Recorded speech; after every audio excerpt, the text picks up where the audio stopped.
السلام علیکم ورحمۃ اللہ وبرکاتہ۔ مطب ابن طبیب اینڈ ہجامہ سینٹر، حکیم محمد ضیاء آپ کی خدمت میں ایک بار پھر حاضر ہوں۔ میری گزشتہ ویڈیوز میں جیسا کہ آپ نے دیکھا کہ میں مختصر اور تھوڑی تفصیلاً بھی گفتگو کی انسان کے نظام کائنات کے بارے، انسان کے نظام انہضام کے بارے۔ اس سے قبل کہ میں تفصیلی گفتگو کروں وہ انشاءاللہ میں گاہے بگاہے کرتا رہوں گا۔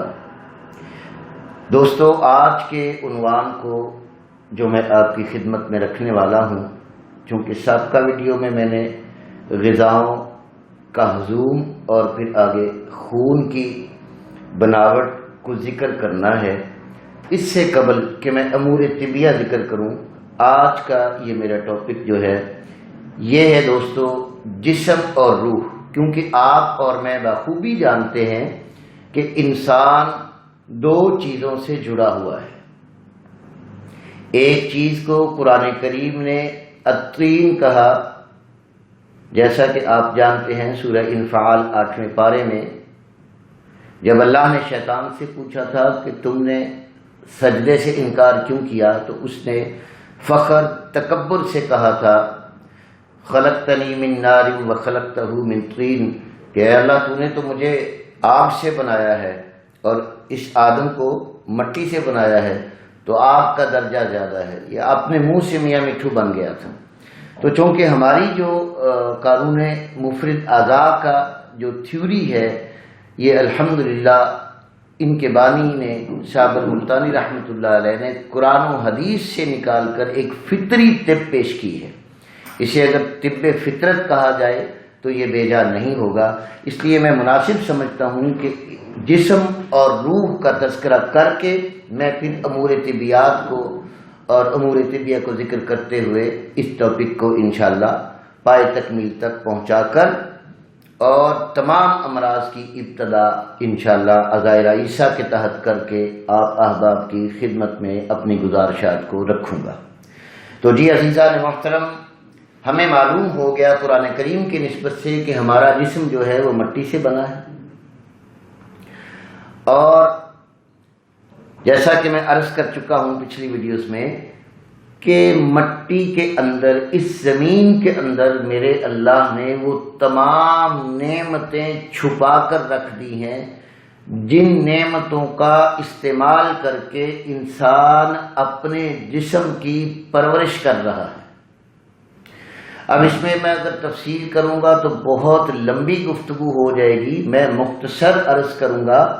کہ انسان کی زندگی میں آپ غور فرمائیں میرے دوستو، حضرت آدم علیہ السلام سے قیامت تک کا آخری انسان جو آئے گا، اس کے جسم کی پرورش کا نظام اور انتظام اللہ نے اسی زمین سے نکالا جس زمین سے اس کا خمیر اٹھایا گیا۔ فرمان رسول اکرم صلی اللہ علیہ وسلم ہے کہ انسان کا خمیر جس جگہ سے اٹھایا گیا ہے اس زمین سے، مرنے کے بعد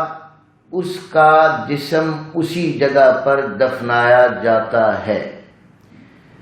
اور ہم مسلمان اس بات پر ٹھوس یقین رکھتے ہیں کہ یہ اٹل فیصلہ ہے کہ جہاں کا خمیر تھا وہیں دفن کر دیا گیا۔ تو عزیزان محترم، جیسا کہ انسان اسی زمین سے تمام تر پھل، تمام تر سبزیاں، تمام تر نباتات، حیوانات اور معدنیات کی صورت میں اپنی خوراک، اپنی ضروریات اور اپنے تمام جسمانی معاملات کو اسی زمین سے ہی حاصل کر رہا ہے۔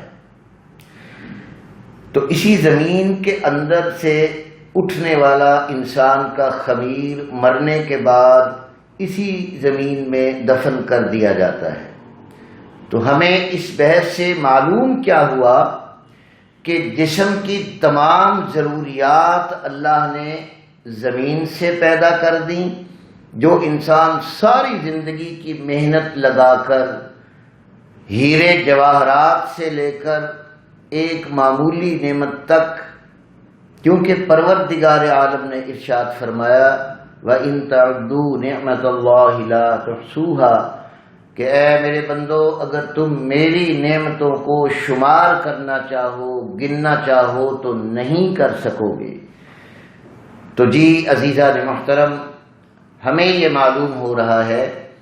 اور اگر آپ خوب دھیان دیں گے تو 1 منٹ میں آپ کو سمجھ آ جائے گی کہ یہ سارا نظام جسم کے لیے اللہ نے زمین میں رکھا ہے۔ اب اگلا حصہ، چونکہ ہمارا ٹاپک جو ہے، ہمارا عنوان اور موضوع جو ہے وہ جسم اور انسان ہے۔ اب یہ زمین کے معاملات اور انسان کے خمیر کے معاملات اور اس کی جسم کی پرورش کے معاملات سارے کے سارے اسی زمین سے ہی نکالے جا رہے ہیں۔ اور روح کے بارے میں نبی کریم صلی اللہ تعالی علیہ وآلہ وسلم نے جب کفار نے آپ سے سوال کیا تھا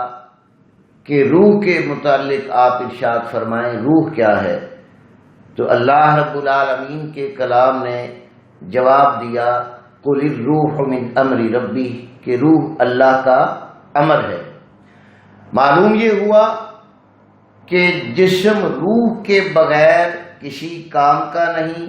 اور روح جسم کے بغیر کسی پہچان کی نہیں۔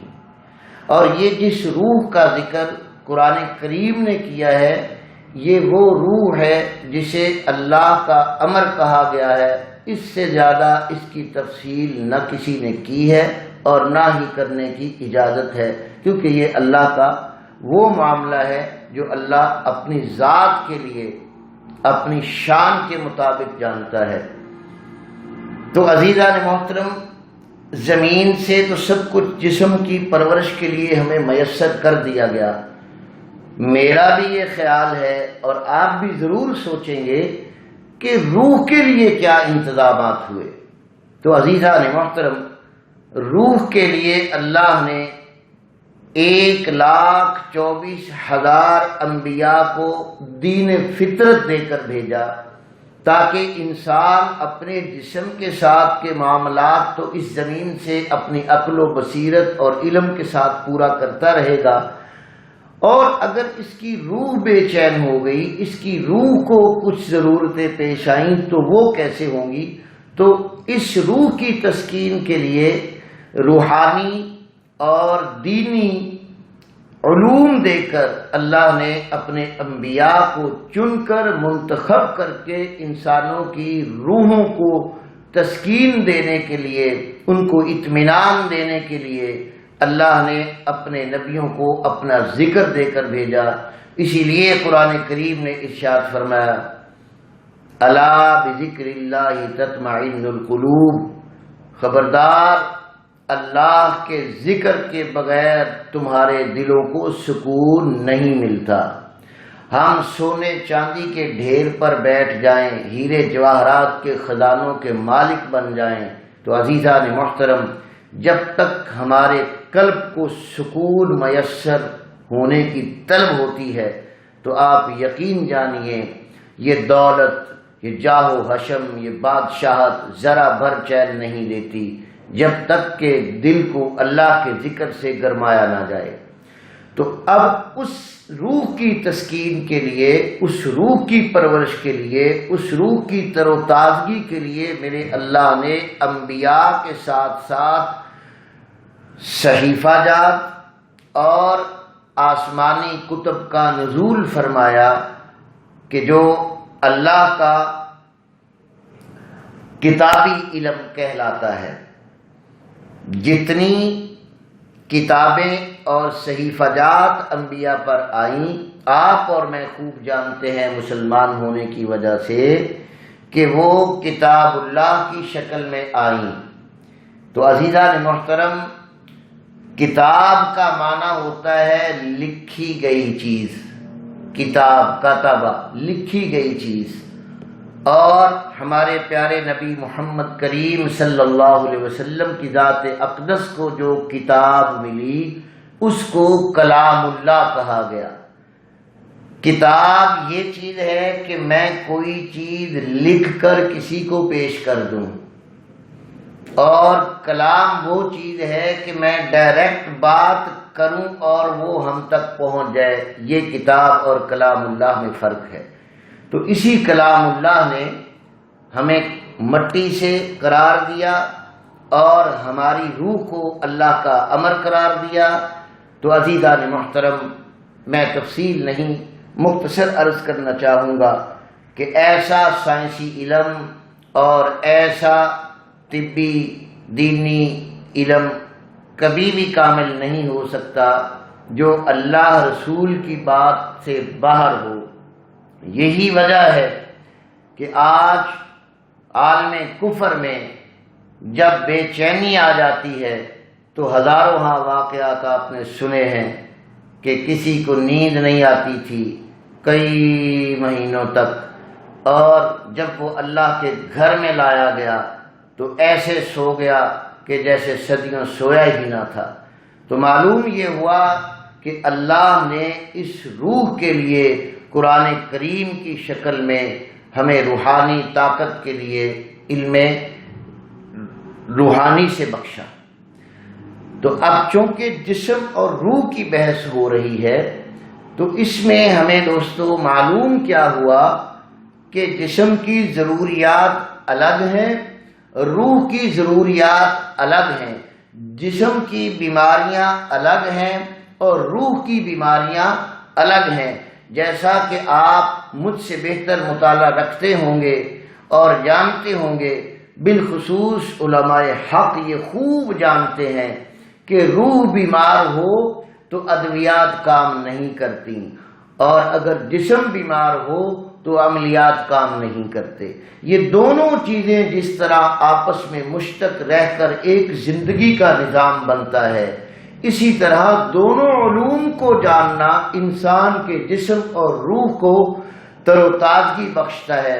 میں پھر عرض کروں گا، فرمان رسول صلی اللہ علیہ وسلم صحیح بخاری شریف میں اللہ کے رسول صلی اللہ علیہ وسلم نے فرمایا، العلم علمانی، علم الادیانی و علم الابدانی۔ اللہ نے علموں میں سے دو علم اتارے ہیں، دو علم کے علاوہ میرے دوستو کوئی علم نہیں اترا۔ صحیح بخاری کے حوالے سے عرض کر رہا ہوں، العلم علمانی کہ دو علم ایسے ہیں، علم الادیانی و علم الابدان، ایک تو دینوں کا علم اور ایک بدنوں کا علم۔ اب بدن کا علم جو ہے وہ جسم سے تعلق رکھتا ہے، اور روح کا علم جو ہے وہ دین متین سے، انبیاء کرام سے، صحابہ کرام سے، اولیاء کرام سے، ولی اللہ سے، اور اللہ کے وہ روحوں کو گرما دینے والے شیخ جنہوں نے ایک نظر ڈال کر انسان کو کفر سے اسلام میں بدلا۔ میں دور کی بات نہیں کروں گا، نبی کریم صلی اللہ علیہ وسلم کی زندگی کا ایک مختصر واقعہ عرض کر دیتا ہوں۔ طفیل دوسی رضی اللہ تعالی عنہ کتنی دور سے چل کر آئے تھے، مختصر عرض کر رہا ہوں کہ انہوں نے اپنے کانوں میں روئی کے پھمبے ٹھونس لیے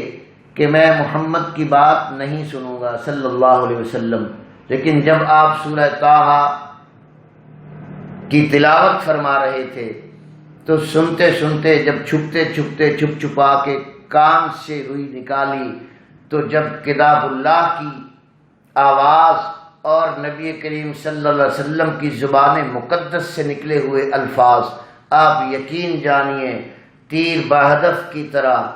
طفیل دوسی کے جب کانوں میں آیت اتری تو دونوں بڑے نکال کر کہنے لگا کہ یہ دنیا کا کلام نہیں ہو سکتا۔ تو عزیزان محترم، میں طبی علم کے ساتھ ساتھ سب دوست احباب سے یہ گزارش کروں گا کہ اگر آپ اپنی امراض کو صحیح طریقے سے جانچ پڑتال کر کے ان کا علاج معالجہ تلاش کرنا چاہتے ہیں، تو چونکہ ہمارے اس ملک میں بہت سے 2 نمبر لوگ بھی پھر رہے ہیں، جیسا کہ دم جھاڑا، تویز دھاگا، دنگا فساد، یہ وہ، ان چیزوں کو میں ذکر نہیں کرنا چاہتا۔ میں چاہتا ہوں کہ فرداً ہر مسلمان اتنا علم ضرور رکھے کہ یہ روحانی طاقتیں ہیں اور یہ جسمانی طاقتیں ہیں۔ تو عزیزان محترم، یہ تھا آج کا مختصر آپ کو خلاصہ جسم اور روح کا۔ آگے تفصیل آپ خود جانیں گے، اور انشاءاللہ العزیز آج کی اس ویڈیو میں اتنی گفتگو کے ساتھ مجھے اجازت دیجیے۔ اللہ حافظ، السلام علیکم ورحمۃ اللہ۔